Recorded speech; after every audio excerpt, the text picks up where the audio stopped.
정신과 의사들의 실전 육아 이야기 뇌생맘 클리닉 저희 5번째 방송입니다. 먼저 저희 멤버들 소개로 시작해 보도록 하겠습니다. 네, 안녕하세요. 25개월 딸 유리 아빠 정신건강의학과 전문의 허규영입니다. 예, 안녕하세요. 인우 준우 아빠인 김지용입니다. 네, 안녕하세요. 소아정신과 전문의 손인정입니다. 네, 저는 이 방송의 사회를 맡고 있는 은호 아빠 오동훈입니다. 저희 이제 그동안 아이들 키우면서 어떻게 지내셨는지 짧게 들어보고 시작할까요? 네, 유리 근황. 그 유리가 말하는 게 점점 늘고 있어요. 이제 얼마 전만 해도 단어의 첫 음절, 그러니까 뭐 우유라고 하면 우 이렇게 말했었는데 이제는 우유하고 똑바로 얘기하게 됐거든요. 그래서 이제 눈만 뜨면 자두, 포도, 우유, 젤리, 주스, 오이, 수박 각종 음식들을. 네, 자기가 먹어봤던 음식은 다 얘기해요. 그러니까 우유 해서 안 되면 잉 하다가 자두 이러고 또 안 돼 하면 또 다른 음식 얘기하고 이런 식이에요. 잠도 많이 줄어가지고 아침에 일찍 일어나서는 눈 뜨자마자 그러니까 참 저랑 와이프랑 어이가 없죠. 네, 저는 얼마 전에 아이랑 같이 여행을 다녀왔거든요. 이게 이제 처음으로 아기 데리고 해외를 갔다 왔는데 이제 멀리 떠나는 여행이다 보니까 정말 챙길 게 많더라고요. 그래서 와이프랑 한 달 전부터 이제 차근차근 준비하면서 이 정도면 웬만한 상황에는 다 대처할 수 있겠지 하고 생각을 했는데요. 근데 실전은 역시 달랐습니다. 그래서 뭐 어떤 물건이 없어서 고생한 건 없었는데 그냥 힘들었어요. 날씨가 되게 더운데 계속 안아달라고 붙이니까 너도 다리가 있지 않느냐 이렇게 말을 해도 막무가내고 아무튼 참 어렸을 때 저희 아버지 어머니도 많이 힘드셨겠구나 하면서 반성도 하고 그래도 뭐 애가 받아보고 신기해하고 또 물놀이 하면서 좋아하는 거 보니까 흐뭇하긴 하더라고요. 아무튼 아이와 함께 여행하는 모든 부모님들 정말 존경합니다. 그러게 제가 동훈이한테 잘 갔다 왔어요 이렇게 카톡 보냈더니 점점점 근데 당분간 안 가려고 5살 될 때까지는. 저는 저희 집 둘째를 제 와이프가 제 사생팬이라고 표현을 해요. 깜짝지. 저만 보면은 으악 이러면서 달려들어? 미친 듯이 빠르게 기어오는데 약간 이게 저한테 공포심이 느껴질 정도로 와서 저는 정말 그렇게 오면은 안아달라 그러면 무조건 다 안아주거든요. 이렇게 잘 계속 안아줘야지 애가 오히려 나중에 안 그럴 것 같아서 계속 안아주는데 정말 끝이 없어요. 끝이 없어가지고 이거 언제까지 이렇게 해야 되나 약간 좀 무서움을 느끼면서 어쨌든 계속 안아주고 있는 애 예쁘니까 뭐 좀 힘들게 그래서 보내고 있습니다. 네, 아무튼 오랜만에 저희 애기들 한 주 한 주 무럭무럭 잘 커가고 있는 소식을 들으니까 굉장히 반갑네요. 우리 화려한 싱글녀 손인정 선생님께서는 좀 어떻게 지내셨나요? 네, 저도 한 주 한 주 무럭무럭 커가고 있는 생후 300여 개월 400개월은 아직 안 됐죠? 400개월은 안 됐을 거예요. 네. 네. 그럼 뭐 300여 개월이라고 할 수도 있겠네요. 네. 네. 저는 이제 그동안 사실 좀 책 읽는 거 많이 소홀히 하고 공부를 좀 안 했었었는데 이렇게 우리 뇌생마 클리닉 한 해 한 해 만들어 나가면서 그리고 이렇게 좀 가물가물한 내용들도 다시 책을 좀 들여다보게 되고 또 유명하신 선생님들은 육아서에 어떤 비법들을 적어 놓으셨나 이렇게 찾아보게 되더라고요. 그래서 뇌생마 클리닉 덕분에 하루하루 또 이렇게 성장해 나가고 있는 것 같습니다. 근데 그동안 책은 너무 많이 접하신 것 같으니까 이제 책 말고 나가서 좀 사람을 그러니까 300개월 손인정 선생님 키워주실 300여 개월 네, 양육자 찾습니다. 300여 개월. 네, 화려한 미모의 싱글녀 300여 개월 손인정 선생님의 양육자를 찾아본다는 내용이고요. 아무튼 본격적인 사연으로 좀 넘어가 보도록 하겠습니다. 저희 오디오캐스트 페이지에 댓글로 문의 주신 내용을 좀 이야기해 볼까 하는데요. 저희 오늘 함께 고민하기에 유익한 주제가 될 것 같아서 여러분들께 소개해 드리려고 합니다. 오늘의 사연 요정은 저희 김지용 선생님께 한번 부탁드려 볼게요. 예, 읽어보겠습니다.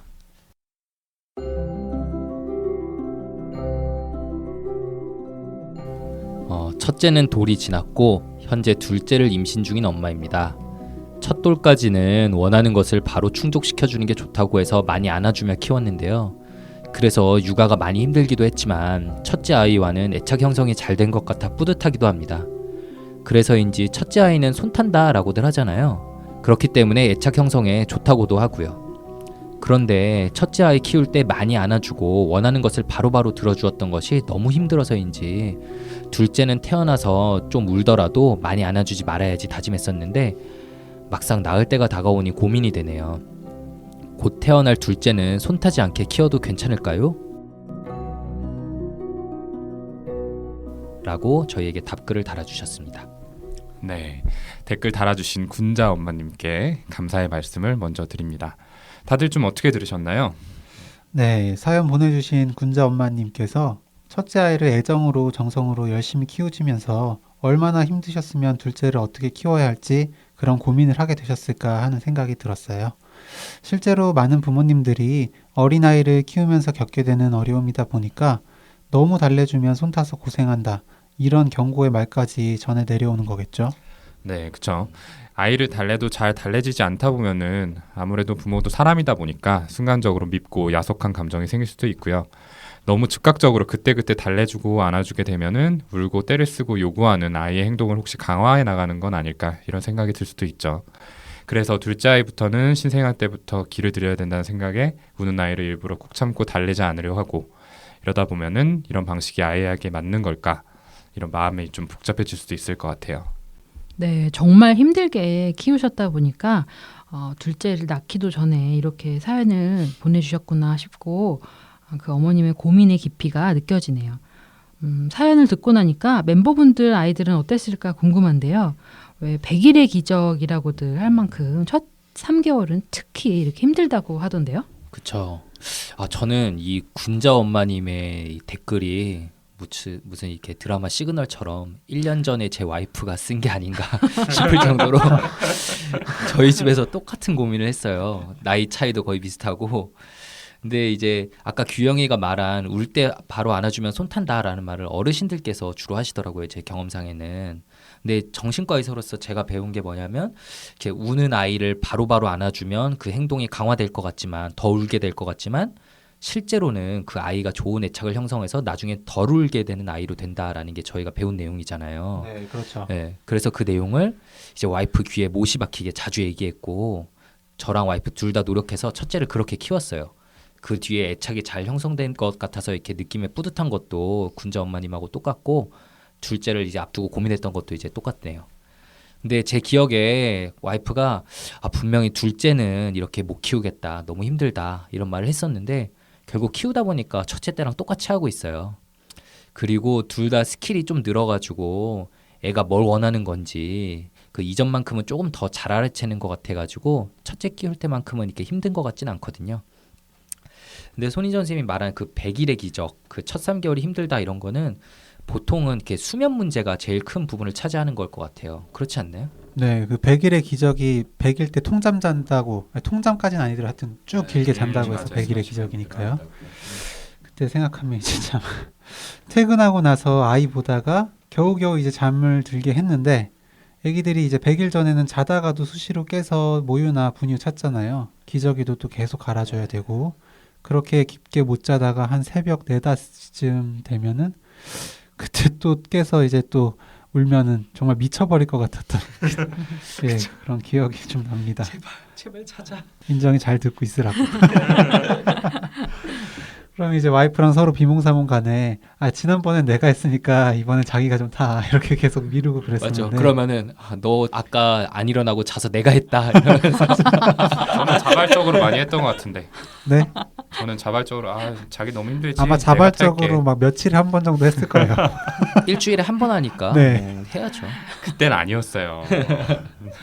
그리고 또 이제 분유 먹이면 또 끝이 아니라 먹이면 트림할 때까지 또 등 쓰다듬어주고 그래야 되잖아요. 그러니까 정말 힘들었는데 이건 뭐 진짜 제 이야기가 아니고 들은 얘기예요. 그런데 주변에 그럴 때 일부러 자는 척했다. 결국 인내심 강한 사람이 이기는 싸움이다. 이렇게 얘기하시고 얘기가 있더라고요. 다들 얼마나 힘들면 그러나 싶기도 하고요. 그죠. 이게 정말 힘든 일이죠. 그래서 만약에 독방 육아로 키우는데 아이마저 자주 달래줘야만 하는 기질이라면 배우자가 원망스러운 마음이 들기도 하고 갈등이 생길 수도 있겠죠. 그런데 이 아이가 특히 신생아 때 이렇게 많이 울고 보채는 거는 그런 행동이 아이한테 필요하기 때문이잖아요. 아이 기질에 따라 좀 정도의 차이는 있겠지만 네. 그렇죠. 그래서 진화론적인 관점에서 보면은 아이가 양육자를 찾고 울고 안아달라고 이런 하는 행동을 정서적인 안정감뿐만 아니라 생존을 확보하려는 필수적인 행동으로 해석하기도 합니다.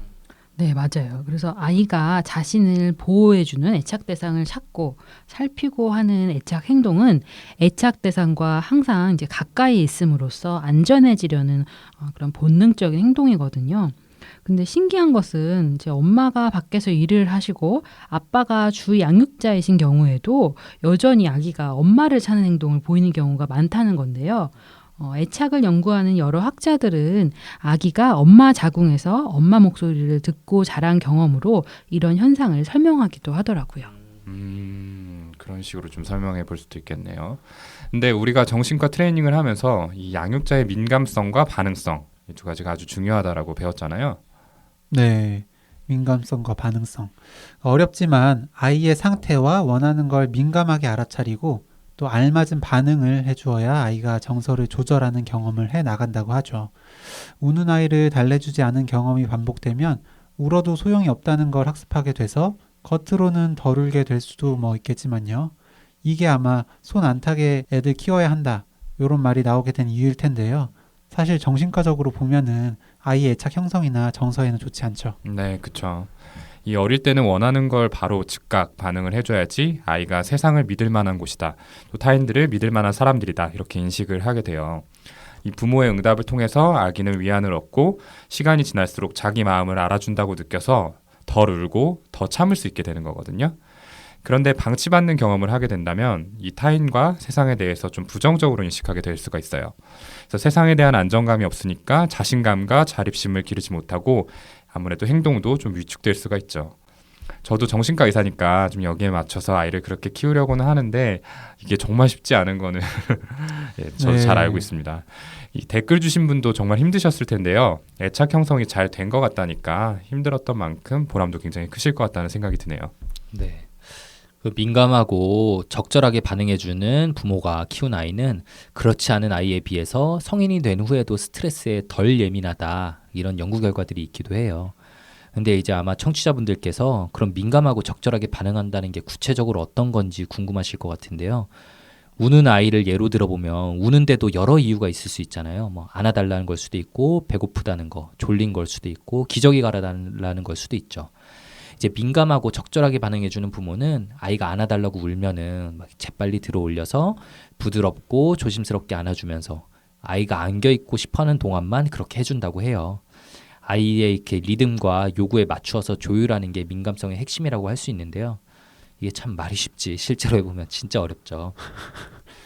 저도 나름 육아를 정말 많이 하는 아빠에 속할 텐데도 가끔씩 이럴 때가 있어요. 아무리 안아도 울음을 안 그쳐서 이거 배고픈 건가? 이상한데? 이러고 분유를 줬는데 먹지도 않고 바로 확 뱉어버리고 그래서 진짜 뭐지 하다가 설마 혹시? 이러고 기저귀를 이렇게 까보면은 똥을 진짜 조금 지려놓은 상태고 그럴 때도 있거든요. 네, 통역이 안 되니까 답답할 때가 너무 많아요. 그래서 맞아요. 이건 진짜 사담인데 한 2달 전쯤이었나? 제가 집에서 혼자 이렇게 둘을 보고 있었는데 둘째가 계속 우는데 진짜 모르겠는 거예요. 뭘 해도 안 그치고. 근데 이거 진짜 분명히 밥 먹을 시간은 아닌데 그리고 잘 시간도 아니고 그래서 모르겠어가지고 옆에 있던 첫째한테 반장난으로 이누야 동생 왜 우는 거야? 그랬더니 응 배고프대 뭐 이러는 거예요. 그래가지고 설마 혹시나 하는 마음에 분유를 타줬더니 다 먹더라고요. 절대 먹을 타이밍이 아니었는데 그래가지고 너무 신기하면서 이제 강아지들끼리는 자기들끼리 말이 통하잖아요. 그런 것처럼 얘네도 자기들끼리는 알아듣나? 막 이런 생각이 들었던 신기하네. 기억도 나더라고요. 진짜요. 근데 신기하네요. 이거 인우가 동생 거 분유 뺏어 먹은 거 아니에요? 자리 비우신 거 아니에요? 그 정도 레벨은 배고픈 걸 아니에요. 알고 있었던 거죠. 네, 아무튼 저도 이 애기들 언어 통역기 같은 거 안 나오나 이런 생각을 할 때도 있었어요. 저 나름대로 열심히 아기를 안고 있는데 만약 아이가 내려놓은 사인을 보내는 걸 못 알아채고 계속 안고 있다면은 그거는 잘해준다고 해도 민감하지 않은 양육자가 되는 거잖아요. 이게 아무리 생각해도 좀 어려운 것 같네요. 네, 그래서 양육자가 아이의 이제 미묘한 표정이라든지 제스처라든지 이런 비언어적인 사인을 정확하게 읽고 거기에 딱 맞게 반응해 주는 게 중요하죠. 아이는 양육자를 가까이 두려고 자꾸 찾고 양육자는 아이의 비언어적인 사인을 정확히 읽고 민감하게 반응해 주는 이런 과정이 아이의 정서 조절에 중요하다고들 하잖아요. 근데 이런 것들이 이제 단순히 특정한 요구에 일방적으로 반응해 주는 거 이런 것들을 넘어서서 양육자가 아이의 생리 상태와 정서 상태를 인지하고 민감하게 그리고 충분하게 반응해 주어야 안정된 애착을 형성할 수 있게 되죠. 우리 미모의 화려한 싱글 손인정 선생님도 미과신. 빨리 결혼하셔서 지금 하신 말씀이 얼마나 어려운 건지 체감하시는 날이 속히 오기를 저희가 진심으로 기원하겠습니다. 네, 저도 참 진심으로 바라는데요. 하여튼 지금 인정이가 말한 것처럼 아이가 보내는 사인에 양육자가 이렇게 일방적으로 반응만 하고 끝나는 게 아니라 또 그런 양육자의 반응을 통해서 아이가 정서를 조절하고 서로 소통하는 과정이 중요하겠네요. 그런 상호적인 과정을 통해서 아이의 감정뿐 아니라 양육자의 감정도 함께 성장해 나가는 걸 거고요. 사실 저희가 외래에서 볼 때도 아이를 키우면서 정신적 인격적으로 성숙해지시는 분들을 정말 많이 뵙잖아요. 여기 제 옆에 앉아있는 오동훈 선생님만 봐도 좀 그렇고요. 그렇죠. 네, 이제 좀 사람이 된 것 같은데 네, 이런 과정이 있기 때문에 그런 긍정적 결과들이 나오는 것 같아요. 네, 성숙해져서 지금 이 정도니까 네, 뭐 살에 들릴 뻔했네요. 진짜. 네, 어제 이런 소통하는 과정이 양육자에게도 그렇지만 정말 아이에게 중요한 과정인 것 같습니다. 아직 모든 게 결정되지 않고 발달해 나가고 있는 아이의 운명이 양육자의 양육에 달려있는 셈이니까요. 그런 생각을 하면 더더욱 책임감이 생깁니다. 네, 그 부분이 정말 중요한데요. 이런 감정 조절의 경험은 아이의 발달 중에서도 특히 뇌 발달에 중요하거든요. 아기가 태어날 때 이제 수십억 개의 뇌세포로 이루어진 뇌는 신체 다른 여러 기관들 중에서도 가장 분화가 덜 된 부위잖아요. 네, 그래서 태어난 이후의 경험들을 통해서 뇌세포 사이에 연결이 이루어지고 회로가 생기게 되는데 이렇게 양육자의 섬세한 손길과 안심시켜주는 목소리, 편안한 얼굴 표정이 아이의 뇌 안에서 뇌세포들의 연결을 활성화해가지고 감정을 느끼고 조절하는 능력을 발달시켜준다는 걸 생각해보면 우는 아이에게 덜 우는 행동을 학습시킬 것이 아니다라는 결론을 낼 수 있겠네요. 네, 그러니까 다시 말하자면은 뇌 발달이 덜 된 아이들은 부모님들이 우는 걸 손탈까봐 내버려 둔다고 해서 스스로 감정을 조절하는 방법을 배울 수 없다는 걸 오늘 방송을 통해서 저희 청취자 여러분께서 좀 기억해 주셨으면 좋겠습니다. 그런데 오늘 주제와 관련해서 이제 저희 김지용 선생님이 요즘 아이 키우는 부모님들 사이에서 유행 중인 프랑스식 육아법 여기에 대해서 좀 책을 읽고 대단한 연구를 해오신 부분이 있다면서요? 아, 대단한 연구. 네, 그냥 연구 아니고 대단한 연구. 혹시 제정신이 아닌 것 같은데 저분 저 많이 성숙해졌거든요. 연구는 아니고요. 그 예전부터 이제 프랑스식 육아법에 대해서 사실 대강 말로만 전해 들었었는데 그 내용이 이제 손 타니까 안아주지 마라라는 식으로 전해 들었어요. 근데 이제 그럴 때마다 정신과 의사로서 좀 동감하기 힘들었었거든요. 근데 이번에 방송 준비하면서 이 기회에 진짜 내용이 뭔지 한번 봐야겠다라는 생각이 들어서 서점에 갔는데 베스트셀러 칸에 있는 책 표지에 크게 붙어있는 멘트가 좌절을 경험하지 않은 아이는 불행하다라고 적혀 있는 거예요. 일단 그거 보고 울어도 안아주지 말고 좌절시키란 내용인가? 이러고 한번 더 분개하면서 이제 내용을 펴봤더니 제가 잘못 전해 들었던 거더라고요. 좋은 내용들이 많았고요. 이제 울어도 안아주지 말라는 내용은 어떤 부분에 나오는 거냐면 좀 믿기 힘들지만 프랑스 애들은 3개월이면 대부분 통잠을 잔대요. 그럴까 진짜? 그 저자도 미국 사람인데 자기는 믿기 힘들어서 너무 놀랐었다 이런 내용인데 근데 그 팁이 뭐냐면 밤에 자다가 아이가 깨서 조그맣게 울 때 너무 즉각적으로 안아주지 말고 잠시 관찰해라. 오히려 부모가 달려가 안아주는 행동이 아이를 더 깨울 수 있다. 조금 관찰하면서 지켜보면 아이 스스로 수면 사이클을 이어나가는 방법을 체득하게 돼서 이른 나이에도 통잠을 잘 수 있다. 이런 내용이었어요. 근데 물론 그 책에 나와 있는 것도 물론 한밤중에도 젖먹이거나 안아줘야 될 때도 있지만 그렇지 않은 사소한 움직임까지 너무 예민하게 반응하면 오히려 애가 길게 못 잔다는 거죠. 그리고 뭐 그 외에도 흥미로운 내용들이 되게 많던데 제가 잘못 알고 있었던 것처럼 그런 내용들을 다 앞뒤 다 자르고 울 때 안아주면 안 된다더라 이런 식으로 알려진 부분들이 좀 있지 않나 싶어요. 저처럼 잘못 전해 들으신 분들도 있을 것 같고 그 프랑스식 육아법에서 강조하는 거는 아이의 독립심이고 이제 애를 너무 다 받아들여주면은 부모도 힘들 뿐더러 아이가 독립심 없는 아이로 자라나게 된다 이런 내용이더라고요. 분명 맞는 말인데 이 내용을 그 1살 이전의 아이들에게까지 적용할 필요가 있나? 1살 이전에는 저희가 오늘 말한 것처럼 즉각적으로 원하는 것을 들어주는 경험을 좀 안겨주고 그 다음에 아이가 어느 정도 말귀를 알아들을 때부터 프랑스식 육아법을 적용하면 좋겠다 이런 생각을 저는 결론적으로 좀 했어요. 네, 저도 이 프랑스식 육아법을 다룬 책을 읽어봤는데 아기가 여러 가지 이유로 울지만 어떤 경우에는 단순히 내면의 긴장이나 과도한 에너지를 해소하려고 운다라고 해석을 하더라고요. 그래서 이런 경우에는 바로 안아서 달래주는 것보다는 좀 울게 내버려두는 게 도움이 될 수도 있다. 실제로 이런 얘기가 적혀 있어요.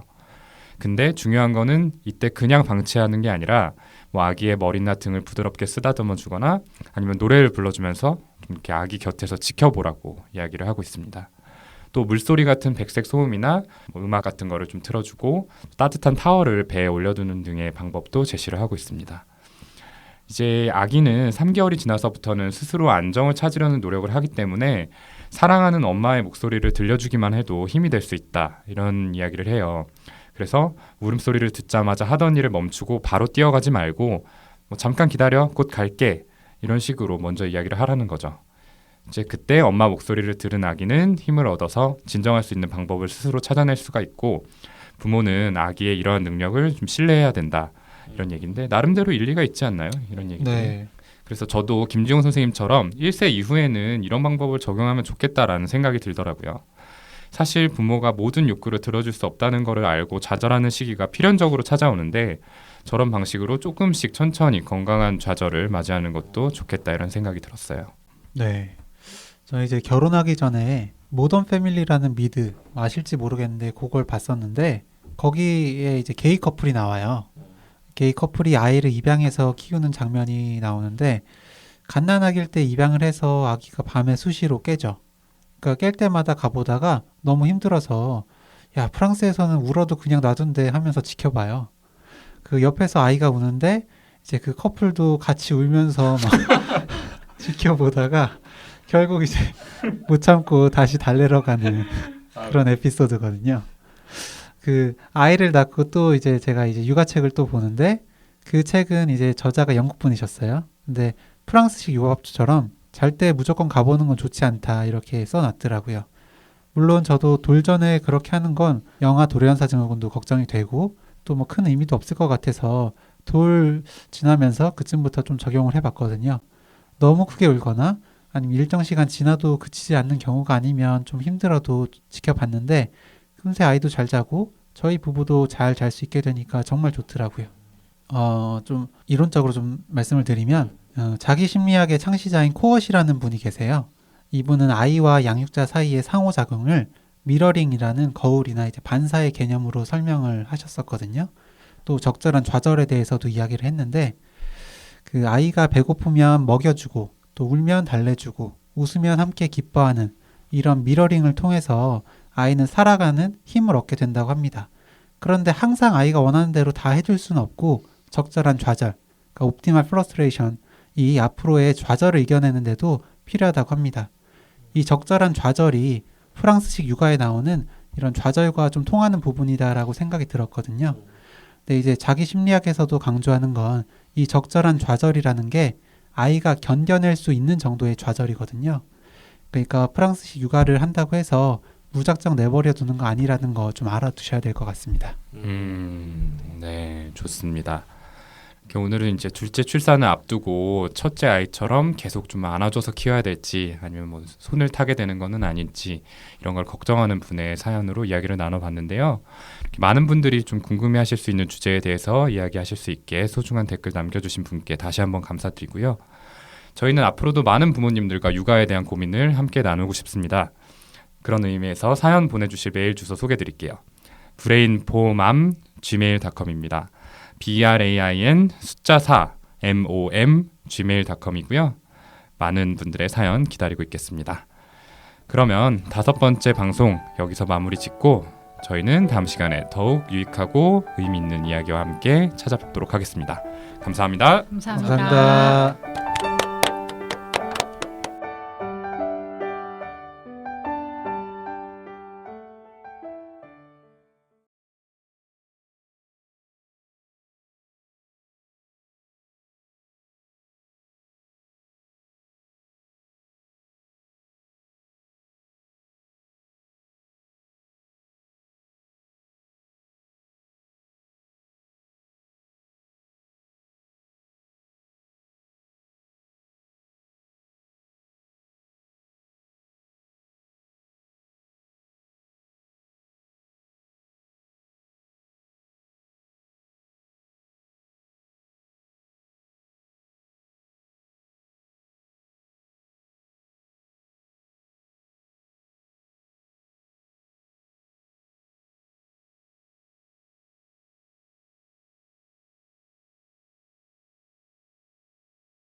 네, 정신과 의사들의 실전 육아 이야기 뇌생맘 클리닉 6번째 방송입니다.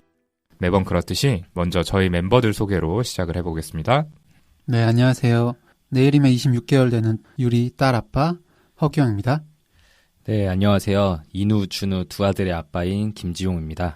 네, 안녕하세요. 소아정신과 전문의 손인정입니다. 네, 그리고 저는 이 방송의 사회를 맡고 있는 19개월 딸 은호 아빠 오동훈입니다. 자, 어떻게 선생님들 다들 1주간 육아 잘 하셨나요? 네, 잘 했나요?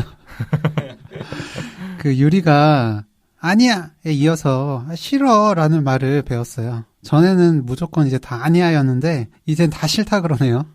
해달라는 거 제가 열심히 해주다가도 싫어 소리 들으면 진이 진짜 쭉 빠져요. 아, 그렇죠. 예. 그리고 이제 지난 방송에서 유리가 분리 개별화 이제 재접근 단계에 들어서면서 엄마와의 분리 불안을 다시 경험하고 있다. 이렇게 말씀드렸잖아요.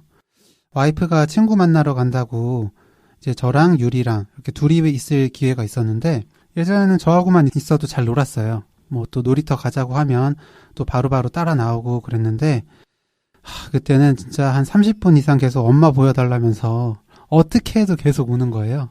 진짜 저도 진짜 울고 싶었네요. 아, 진짜 고생하셨네요.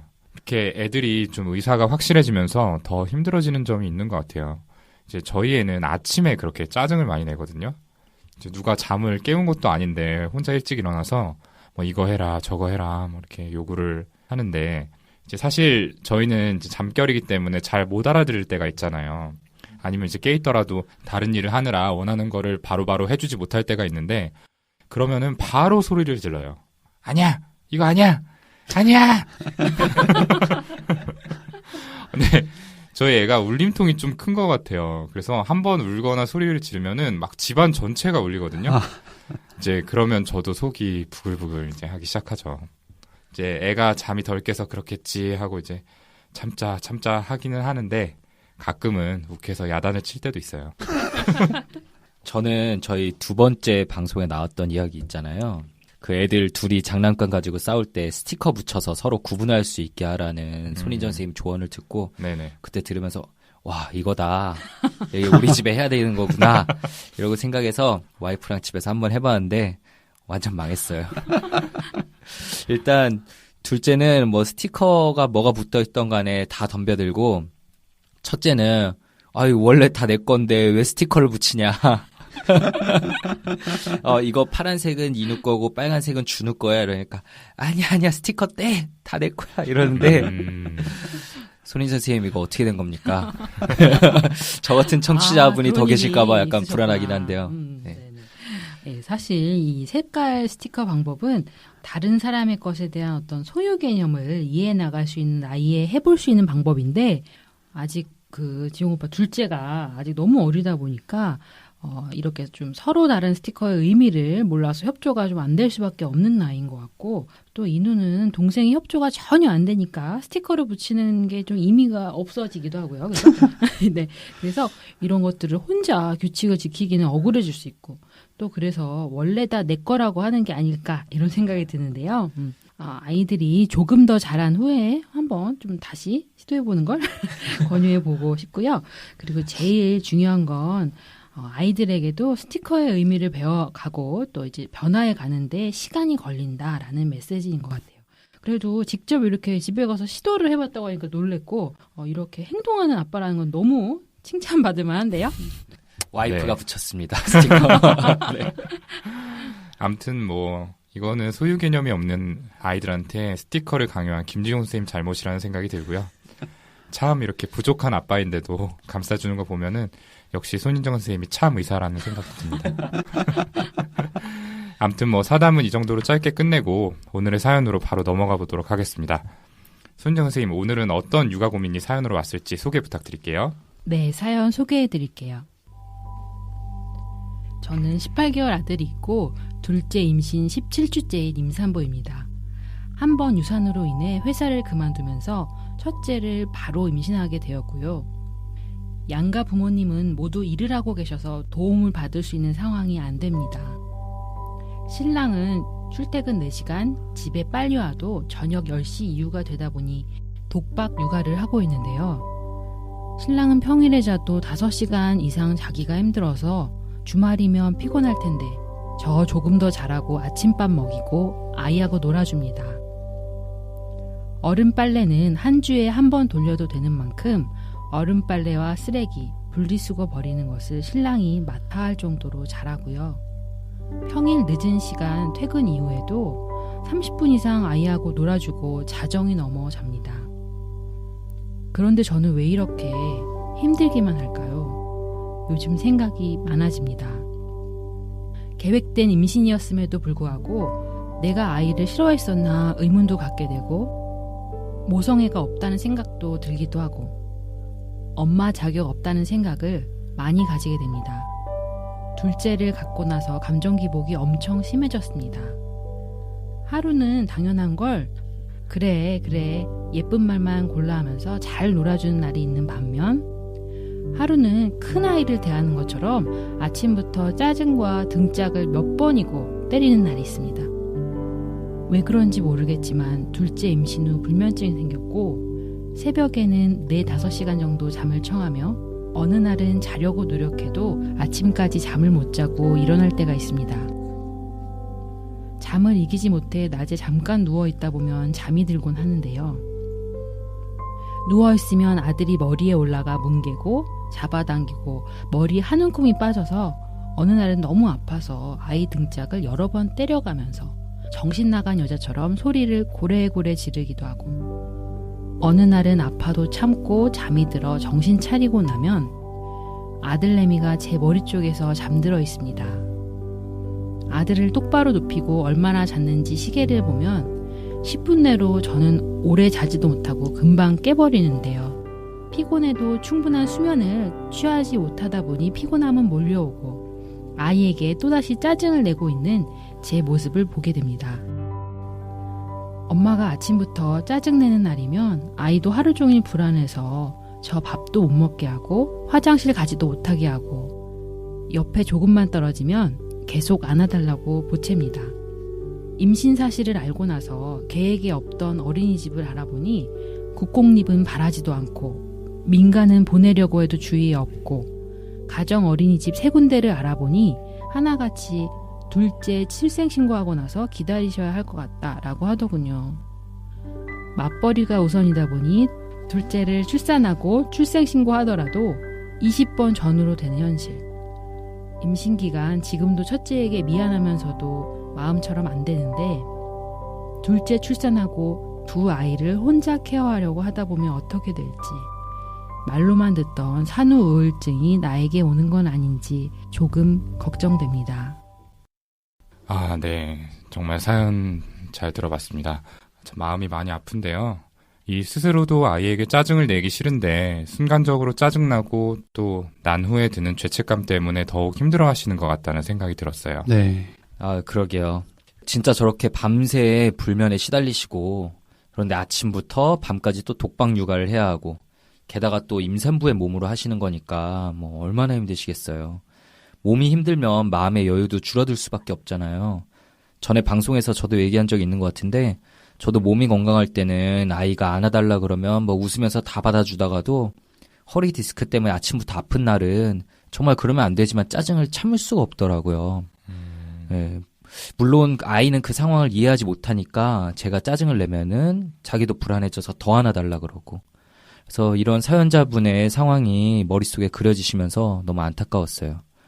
그리고 또 밤에 불면증 때문에 못 주무실 때는 얼마나 사실 불안하고 힘드실까요? 온갖 생각이 들면서 내일은 또 어쩌지 막 이런 걱정에 시달리실 거고 잠이라도 푹 자야 힘을 내서 아기를 볼 수 있는데 많이 안타까웠습니다. 예, 그러니까요. 정말 힘드시겠어요. 이제 저도 잠 잘 못 잘 때면은 아이가 옆에서 이렇게 놀아달라고 보채도 유리 아빠 조금만 잘게 이러면서 들어 누워 있을 때가 있거든요. 그렇죠. 네. 그리고 제 와이프가 그 임신하면서 이제 하지불안 증후군 때문에 잠을 못 자고 지금도 이제 출산한 뒤인데도 좀 아이 때문에 못 잘 때가 많아요.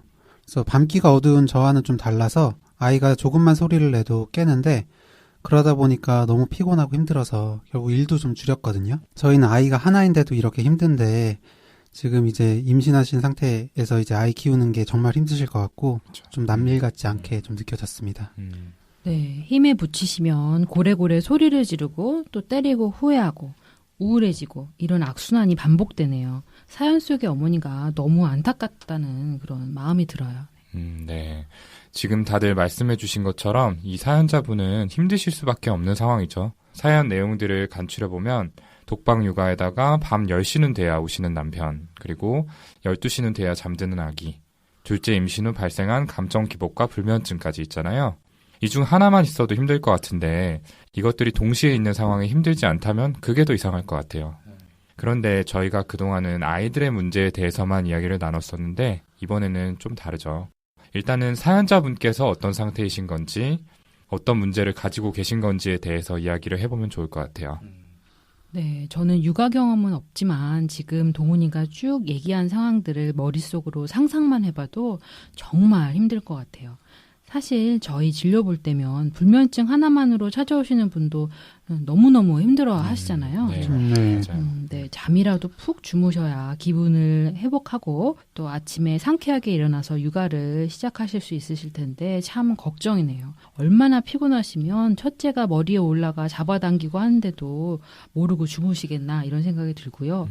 사연자분처럼 지내면 금세 번아웃이 될 것 같다는 이런 걱정도 좀 되네요. 네, 그렇죠.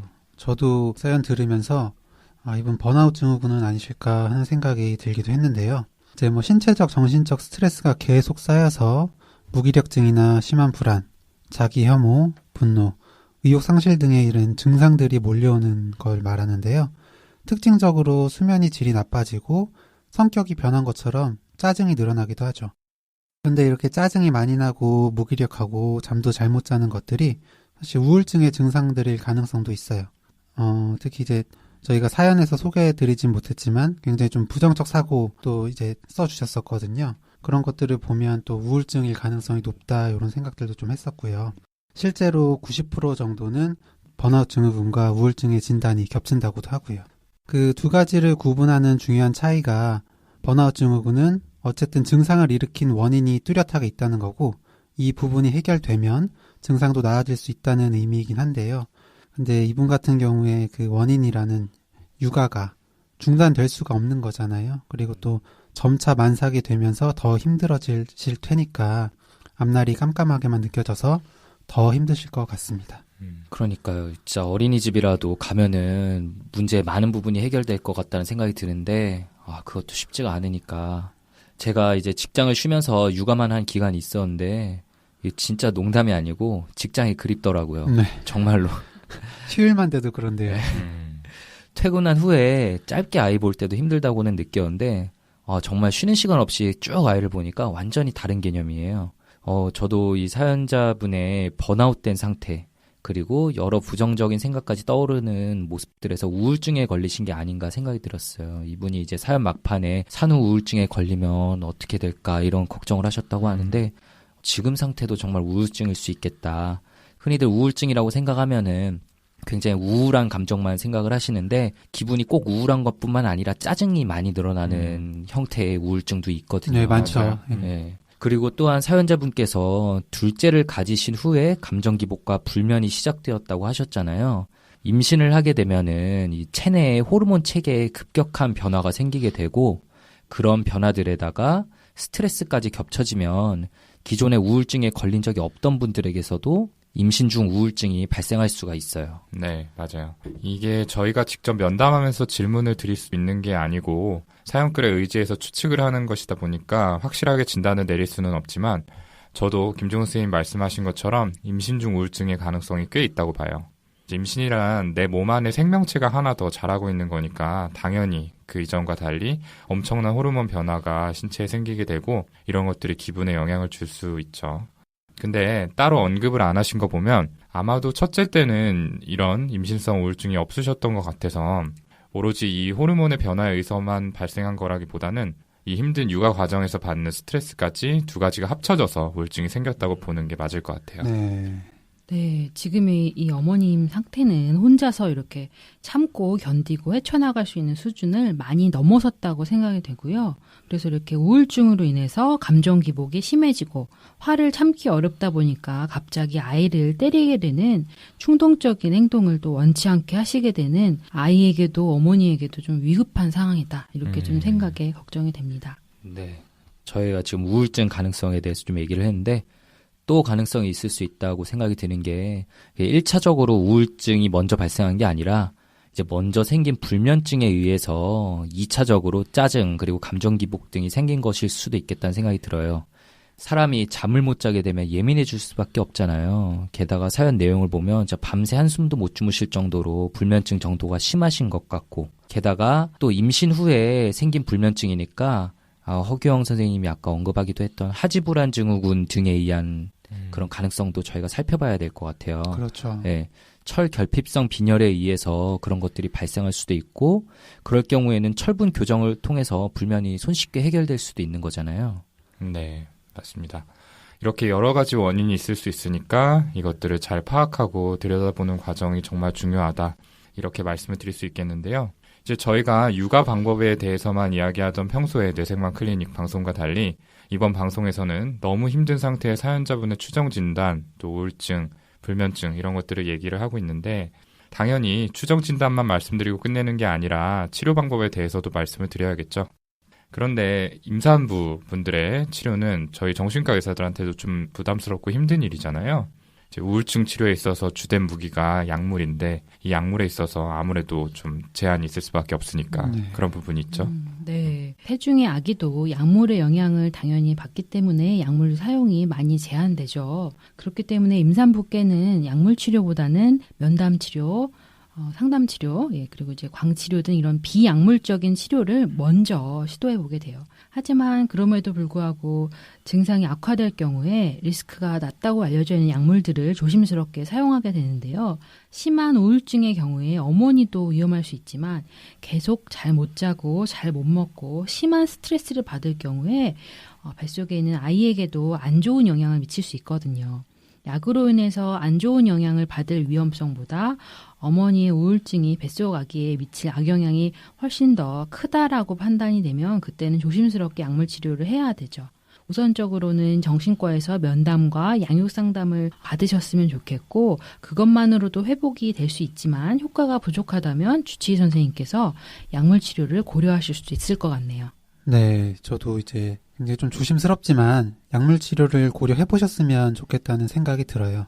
특히 지금 임신 17주라고 하셨는데 임신 14주 이상 그러니까 중기에 접어드신 이후시잖아요. 그렇기 때문에 좀 더 가능할 것 같긴 하거든요. 임신을 하신 상태이기 때문에 약물을 사용할 때는 방금 인정이가 얘기한 것처럼 그 약물을 사용했을 때의 장점과 단점에 대해서 좀 정확히 파악을 하는 게 우선이겠지만요. 그 대표적인 항우울제인 이제 SSRI 같은 경우에 우울증 산모에서 사용한 그룹과 사용하지 않은 그룹에서 봤을 때 이제 약을 사용한 그게 이제 부작용보다 이점이 더 많았다라는 연구도 있어요. 요건 조금 다른 얘기긴 한데 제가 봤던 환자분 중에 아이가 뱃속에 잘 있나 반복적으로 확인하는 그런 증상의 강박장애 산모가 계셨거든요. 그래서 배를 아이가 계속 잘 있는지 손으로 쿡쿡 찌르거나 책상 모서리로 막 눌러보거나 하셨는데 확인하면서도 그 행동 때문에 아이가 잘못되진 않았을까? 이런 생각이 드니까 너무 힘드셔서 2차적으로 우울증까지 생기셨던 거예요. 그래서 너무 이제 증상 조절이 안 되다 보니까 결국 이제 약물 치료를 시작하고 그러면서 좀 증상이 안정되면서 37주 되자마자 유도분만을 했거든요. 그래서 아이도 산모도 다 건강하게 잘 됐는데 이런 케이스 이외에도 산모에서 실제로 약물 치료했던 경험이 몇 번 있거든요. 좀 고려해 보셨으면 좋겠다는 생각에서 말씀을 드립니다. 네, 사실 약에 여러 가지 부작용이 언급돼 있는 건 정말 소수에게서 몇만 명에서 하나 생기는 그런 부작용들도 다 언급해 놓은 거기 때문에 많은 분들께서 그 위험성을 더 크게 느끼시는데 사실 약을 먹어도 부작용이 안 생기는 경우가 대부분인 거거든요. 물론 그렇다고 해도 임신 중에 약을 먹는 건 굉장히 좀 부담스러운 일이고 걱정도 많이 될 거기 때문에 바로 지금 약물 치료를 시작하시라 그 대상이 된다 이렇게 말씀드리는 건 아니고요. 네. 그래도 꼭 일단 한번 진료를 보셔서 종합적인 좀 치료 계획을 세워보셨으면 좋겠어요. 지금과 같이 불면과 감정의 기복을 계속 안고 가실 수는 없는 거잖아요. 그래서 뭐 정신과에 처음 찾아가는 게 당연히 뭐 쉬운 선택은 아니겠지만 치료를 통해서 조금이라도 편해진다면 이제 사연 주신 분뿐 아니라 첫째하고 이제 뱃속의 둘째 모두에게 좋은 일일 테니까요. 그리고 저희가 앞서 말씀드린 것처럼 그 불면증에서 비롯된 감정 기복의 가능성도 있는데 그 불면증에도 약물 치료 외에 뭐 인지행동 치료 그리고 광치료 등의 다른 치료법도 있고 뭐 아까 말한 하지불안 증후군 등의 2차적 다른 원인이 있을 경우에 그걸 교정할 수도 있으니까 진료를 보시는 게 여러모로 필요하실 것 같다는 좀 생각이 들어요. 네, 맞아요. 이제 저도 임신 중 우울증으로 병원을 찾아오신 환자분의 진료를 본 적이 있었는데요. 아무래도 초기다 보니까 약물 사용에 좀 부담감을 느껴서 그냥 정기적으로 면담 치료를 하면서 지켜봤던 기억이 있습니다. 그분은 사연자분처럼 아이가 있지는 않았지만 전업주부셨는데 입덧이 심해서 외출도 못하고 하루 종일 집에서만 지내고 계셨어요. 근데 사실 처음 임신을 하게 되면은 한 번도 경험하지 못한 신체적인 변화를 많이 겪게 되잖아요. 뭐 입덧도 그렇고 몸이 무거워지기도 하고 어쩌다가 이제 피가 비치는 일까지 있으면은 이게 괜찮은 걸까 굉장히 불안해지기도 하고 이렇게 사소한 변화에도 굉장히 예민해지는 경우가 흔한데요. 그런데 이분은 그런 힘든 점을 어디다 이야기할 때가 마땅치가 않은 거예요. 주변에 임신을 겪어본 친구도 없고 남편은 이 사연자분처럼 굉장히 바쁜 분이었고 친정 어머니는 뭐 그런 걸로 그러냐 이렇게 대수롭지 않게 반응을 하고 나가서 스트레스를 풀고 싶은데 현실은 하루 종일 집에 갇혀 있어야 되는 그런 상황이었죠. 그래서 제가 한 일은 그냥 면담 시간마다 그분의 힘든 점을 들어주고 공감해주고 그런 것들이었거든요. 정확한 거는 진료를 받아보셔야 알 수 있겠지만 어쩌면 사연자분께서도 지금의 임신과 첫째 아이에 대한 미안함 이런 것들 때문에 힘든 마음을 누군가한테 털어놓고 위로받는 게 가장 필요한 거 아닌가 이런 생각이 듭니다. 네. 예, 정신과에 방문한다고 해서 무조건 약을 쓰는 건 아니니까 일단은 진료를 한번 받아보시라 이런 말씀을 드리고 싶습니다. 아, 좋은 말씀이시네요. 갑자기. 네. 네. 그리고 이제 현재 생활 패턴의 문제점들을 찾아서 해결하는 것도 이제 우울증 회복에 좀 중요하죠.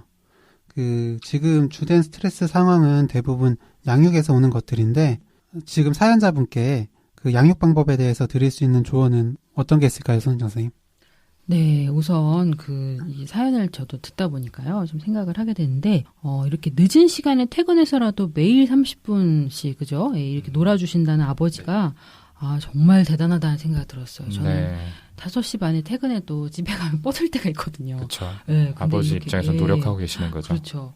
그런데 한편으로는 아이가 자정 넘어서까지 재미있게 놀면서 각성이 이렇게 되다 보면은 아이의 밤 수면에 이렇게 좀 방해가 될 수 있거든요. 예. 그래서 아이를 늦게 재우다 보면 어머니도 또 아버지도 또 힘들어질 수가 있을 것 같아요. 저도 참 아버지께서 대단하시다, 좋은 분이다라는 생각이 들었었고요. 아이 나이에 맞는 수면 시간, 그리고 수면 패턴을 습관화해 주는 게 되게 어렵지만 중요한 거잖아요.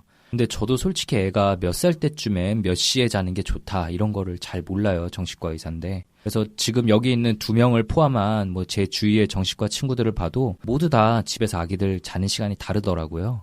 그래서 뭐 잠드는 시간대나 뭐 수면의 길이 이런 것 같은 것도 뭐 정답이랄 게 있나요? 네, 맞는데요. 이제 이런 아이의 체질에 따라서 사실 적당한 수면 시간 차이가 좀 있을 수 있기는 하고요. 어렸을 때부터 잠을 5-6시간밖에 안 잤고 어른이 되어서도 4-5시간만 자도 쌩쌩한, 제가 아주 좀 부러워하는 그런 수면 체질을 가진 분들이 있는가 하면 저처럼 8시간은 자야 피로가 풀리는 체질도 있거든요. 다 그런 게 아니에요? 네. 여기는 다 그런 것 같아요. 여기는 그런 것 같은데. 네.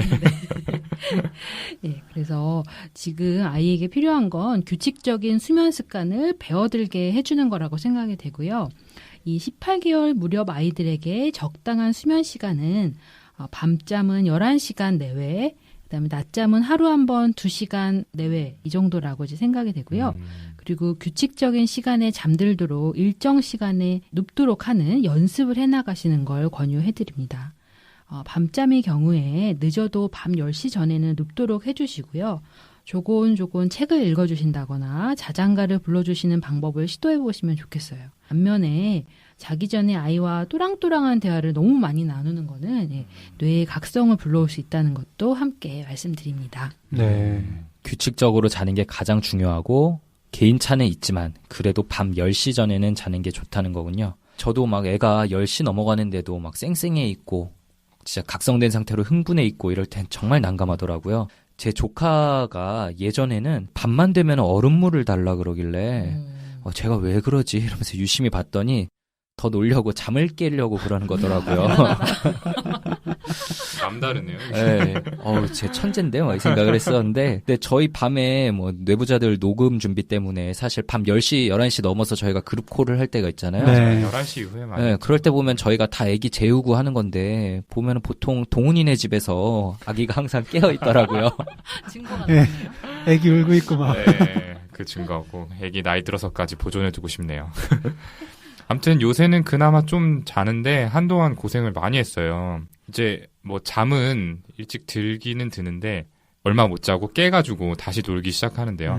한동안은 이제 새벽 2시에 깨서 5시까지 계속 놀았거든요. 그럴 때 이제 옆에 와. 제가 같이 있긴 하는데 이제 정말 정신이 혼미한 상태에서 그래 애가 뭐 하는지도 모르고 그렇게 시간을 보냈던 기억이 있습니다. 그게 결혼 전에 오동 선생님이 그 시간에 놀았기 때문에 아이도 귀신같이 알고. 천벌을 받는 건가요? 유전자가 이런 식으로 또 힘을 발휘하는. 네. 네. 이게 지금 표정 진짜 놀랐어요. 네. 여기가 모함 타이밍이 아닐 거라고 생각했는데 저는 공감과 동정을 기대하고 있었는데 힘들 것 같긴 해요. 생각도 못했네요. 그런 반응은. 아무튼 뭐 저희뿐만 아니라 많은 부모님들이 이 잠 문제 때문에 고생을 하고 계실 것 같은데 이 아기 수면이 참 쉽지 않은 문제인 것 같아요.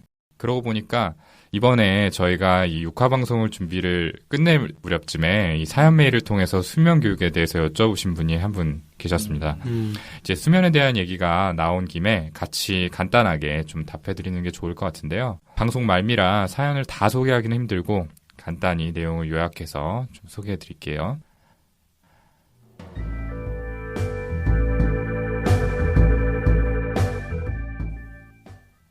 15개월 여아 어머니의 사연입니다. 아기가 통잠을 자지 않아서 많이 힘들다. 이렇게 사연을 주셨어요. 돌 때까지는 엄마 아빠와 한 방에 있는 아기 범퍼 침대에서 따로 재웠는데 그때까진 아이가 새벽에 깨도 혼자 다시 자곤 하다가 돌 무렵에 돌발진으로 크게 아파서 일주 정도 함께 자고 난 이후로는 혼자 안 자려고 하고 또 범퍼 침대에서 나와서 같이 자려고 해서 이제는 아예 처음부터 같이 잔다고 하십니다. 이제 30분 이상 꼼지락거리다 잠들 때도 있고 보통은 새벽에 2-3번 정도 깬다고 하고요. 이분의 이제 주요 고민은 이제 신랑이 아이를 혼자 잠들도록 하자면서 잘 시간이나 또 졸려하는 모습이 있으면은 침대로 데려가서 눕히고 잘 자라 이렇게 하고 방문을 닫고 나오시는데 그러니까 같이 안 있어주시고 네. 아이만 두고 나오신다는 거죠.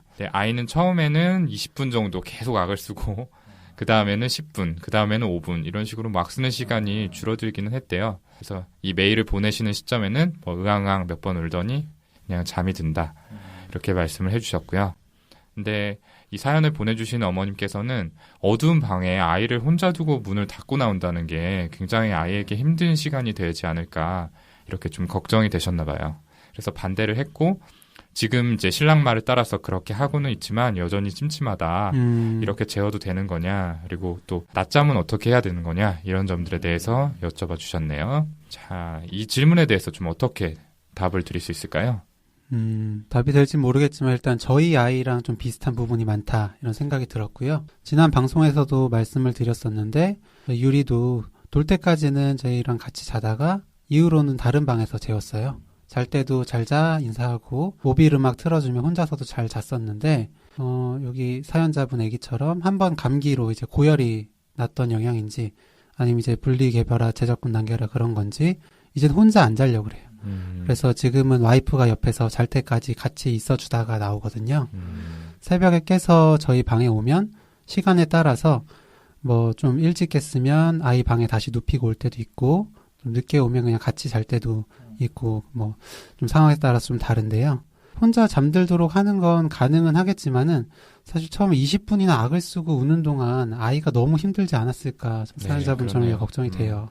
이게 적응이 됐던 건지 아니면 사실 내가 뭘 해도 안 된다는 그런 학습된 무기력감인지 모르겠지만 뭐 지금은 좀 나아졌다고 하시니까 다행이긴 하지만요. 네, 정말 수면 문제는 많은 부모님들이 고민하고 계시네요. 아마 남편분께서도 아이를 혼자 자게 둬야겠다고 생각하신 이유와 사정이 있으실 거라고 미루어 짐작해 보는데요. 지금은 아이가 조금 적응이 된 것 같긴 한데 초반에 혼자 재우신 때에는 15개월밖에 안 된 아이가 힘들긴 했을 것 같아요. 지난 4화에서 말씀드렸던 것처럼 2돌 무렵의 아이들을 억지로 혼자 재우려고 고생하시는 것보다 부모가 옆에서 함께 자면서 안정감을 충분히 가지도록 하시는 것이 더 중요하고요. 같이 자면 잘 자는 아이들은 당분간 같이 재우시는 게 좋다 이렇게 말씀드릴 수 있겠습니다. 예, 그리고 낮잠 부분은 규칙적인 시간에 1시간에서 2시간 정도 자는 습관을 들여주시면 도움이 될 것 같아요. 네, 사실 그 부모님이 옆에 같이 누워 있어도 애가 이제 30분 동안 칭얼거리고 이러니까 힘들 면이 좀 있으셨을 것 같은데 특히 뭐 남편분께서 혼자 재우고 하실 때는 좀 익숙치 않은 상황이니까. 저는 근데 기억에 나는 게 저희 전문의 시험 공부할 때 교과서에 나와 있던 내용이 2돌 무렵의 아이가 잠드는 데는 30분 정도 평균 시간이 걸린다라는 내용이 있었어요. 네, 그래서 그걸 보면서 아, 우리 애만 오래 걸리는 게 아니었구나. 평균 30분이거나 이렇게 생각을 하고 나니까 그다음부터는 애가 좀 칭얼거려도 아, 원래 다 이런 거지. 이렇게 좀 생각이 들어서 좀 더 편하더라고요.